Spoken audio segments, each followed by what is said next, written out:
નમસ્કાર મિત્રો, હું છું ડૉક્ટર ધર્મેશ આહિર, વ્યાયામ ફિઝિયોથેરાપી સેન્ટર જામ ખંભાળિયાથી. આજે આપણે વાત કરવાના છીએ સાયટિકા વિશે. શું તમને ક્યારેય કમરમાંથી આખો પગ દુખે છે? શું તમે નીચે બેસીને જ્યારે ઊભા થાઓ છો ત્યારે તમને કમરમાં સબાકો નીકળે છે? શું તમે સૂઈને ઉઠો છો ત્યારે તમારાથી પગ નથી મંડાતો અથવા તો તમારાથી વાંકા વાંકા કંઈ કામ નથી થતું? જો તમને આવા કોઈ પણ જાતના લક્ષણો આવતા હોય કે જેમાં કમર તેમજ પગમાં દુખાવો રહેતો હોય અથવા તો ખાલી ચડતી હોય અથવા તો ભારી લાગતો હોય પગ અને કમર, તો એ છે સાયટિકાના લક્ષણો હોઈ શકે છે. હવે સાયટિકાને આપણે કઈ રીતે મટાડી શકીએ? તો સ્વાભાવિક છે, જ્યારે પણ આપણે કોઈ પણ જાતના દુખાવા આવે ત્યારે સૌપ્રથમ આપણે ડૉક્ટર પાસે જઈએ છીએ, ડૉક્ટરને કહીએ છીએ અને આપણે દવા લઈએ છીએ.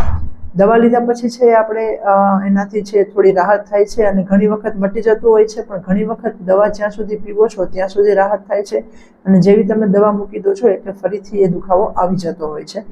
તો હવે સાયટિકા છે શું અને કઈ રીતે એ શું કામ એ દવાથી નથી મટતું, તો આપણે એના વિશે આજે જાણીશું. તો મિત્રો, જેવું તમે સ્ક્રીન ઉપર જોઈ શકો છો એ રીતે આપણે છે એ ગરદનથી લઈ અને કમર સુધી છે એક કરોડરજ્જુ આવેલી હોય છે કે જેની અંદર 33 મણકા આવેલા હોય છે. હવે આ બે મણકાની વચ્ચે એક ગાદી રહેલી હોય છે, એટલે કે આ રીતે એક મણકો ઉપર અને એક મણકો આ રીતે નીચે, આવી રીતે બધા મણકા આવી રીતે હોય છે અને એની વચ્ચે છે આ બે મણકા આમ સામસામે ઘસાય નહીં, ટચ ના થાય એના માટે એની વચ્ચે એક ગાદી રાખવામાં આવેલી હોય છે કે જેને મણકા વચ્ચેની ગાદી કહેવામાં આવે છે. હવે જ્યારે છે મણકા ઉપર વજન વધારે આવે અને આ ગાદી છે જ્યારે બહાર આવે ત્યારે એ છે જે મણકાની પાછળથી જે આપણી નસો જતી હોય છે, જે આખા ગરદન મગજમાંથી લઈને આખા શરીરમાં આપણી જે નસો જતી હોય છે, એ નસોને ઘણી વખત દબાવી દે છે, જેના કારણે આપણે કમરમાં તો દુખતું જ હોય છે પણ સાથે સાથે પગમાં પણ દુખાવો ચાલુ થઈ જાય છે. અને જ્યારે પણ આ સિનારીઓ બને, જ્યારે પણ આવું બને કે કમરનો દુખાવો છે એ ધીમે ધીમે પગના દુખાવામાં ફેરવાઈ જાય, એ કન્ડિશનને અમે સાયટિકા કહેતા હોઈએ છીએ. સાયટિકા એને એટલે કહેવામાં આવે છે કે કમરમાંથી જે તમારો પગનો જે પાછળનો ભાગ છે કે જેમાં આપણો થાપાનો ભાગ આવી જાય છે, સાથળનો ભાગ આવી જાય છે, તેમજ ગોઠણની નીચે જે પિંડીનો ભાગ છે એ પણ આવી જાય છે. એ પાછળના ભાગમાં જે નસ જાય છે એ નસનું નામ છે સાયટિક નસ, અને એ નસ દબાવવાના કારણે જે તકલીફ આવે છે એને કહેવાય સાયટિકા. એટલે કે સાયટિકા છે એક લક્ષણ છે, એ કોઈ બીમારી નથી.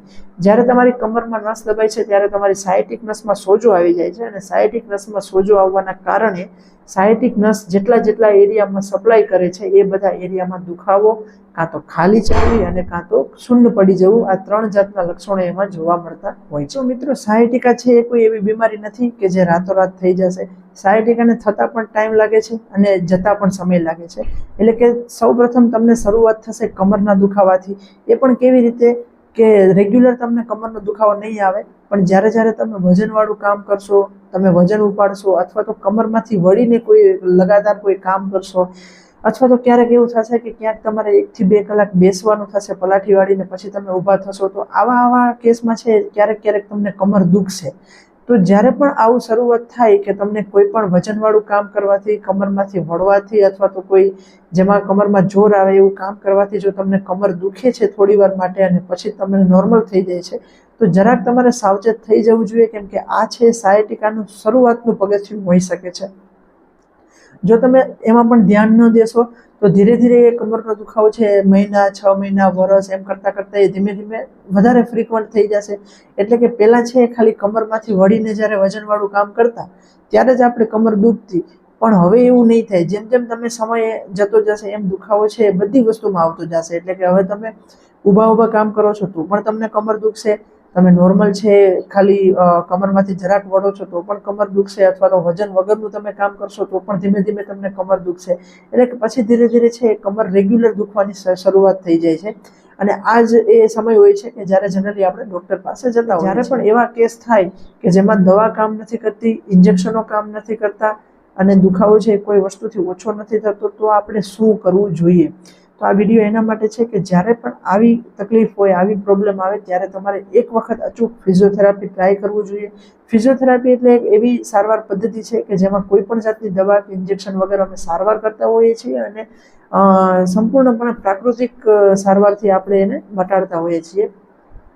જેની અંદર શું ઇન્ક્લુડ હોય છે કે અમે એમાં કસરત કરાવીએ છીએ, મશીનના શેક આપીએ છીએ, પછી જે તમારા જે મણકા જામ થઈ ગયા છે એને ટચાક્યા ફોડીને આપણે એ મણકાને ફ્રી કરતા હોઈએ છીએ, જે તમે ઘણું બધું અત્યારે રીલ્સમાં આવતું જ હોય છે, તમે જોયું જ હશે કઈ રીતે કમરના દુખાવા અલગ અલગ રીતે મટાડતા હોય છે.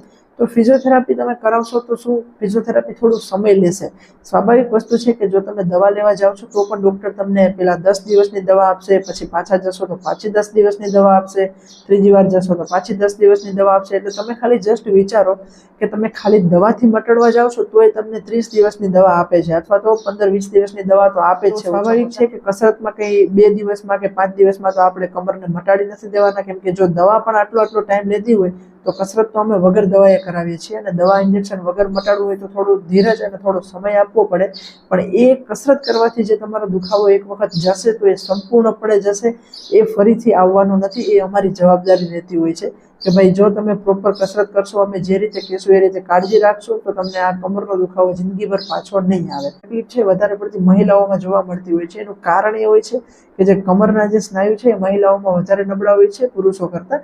એટલે એ સ્નાયુ નબળા હોય છે એના કારણે જલ્દી ગાદી બહાર આવે છે અને જલ્દી નસ દબાય છે. પુરુષો કરતાં મહિલામાં આ વસ્તુ વધારે જોવા મળતી હોય છે.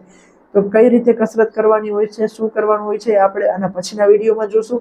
એટલે જો તમને સાયટિકા જેવું લાગતું હોય, તમને લાગતું હોય કે તમને જે કમર અને પગનો દુખાવો છે એ સાયટિકા જ છે, તો તમે કમેન્ટમાં લખો. અને જો તમારે એના વિશે ડિટેલ વિડીયો જોતો હોય કે કઈ રીતે ઘરે બેસીને સાયટિકા મટાડી શકાય, તો એના માટે તમે કમેન્ટમાં સાયટિકા લખો, અને હું છે એના માટે એક ડિટેલ વિડીયો લઈ આવીશ કે જેમાં તમામ પ્રકારની કસરતો હું તમને બતાવીશ, કઈ રીતે તમે ઘરે કરી શકો, કઈ રીતે છે અમુક કાળજીઓ રાખીને આપણે ઘરે બેઠા કસરત કરીને સાયટિકામાંથી વગર દવા લીધે આપણે એમાંથી મુક્ત થઈ શકીએ. તો જો આ વિડીયો તમને જાણકારીપૂર્ણ લાગ્યો હોય તો વિડીયોને લાઇક કરજો. જે કમરના દુખાવા અને સાયટિકાના દુખાવાવાળા દર્દી હોય એમને શેર કરજો, અને ચેનલને સબસ્ક્રાઈબ કરજો કે જેનાથી આ પ્રકારના ઘણા બધા વિડીયો અમે પોસ્ટ કરતા રહીએ છીએ, તો તમારા અને તમારા પરિવારને મદદરૂપ થઈ શકે. જય દ્વારકાધીશ, જય મુરલીધર.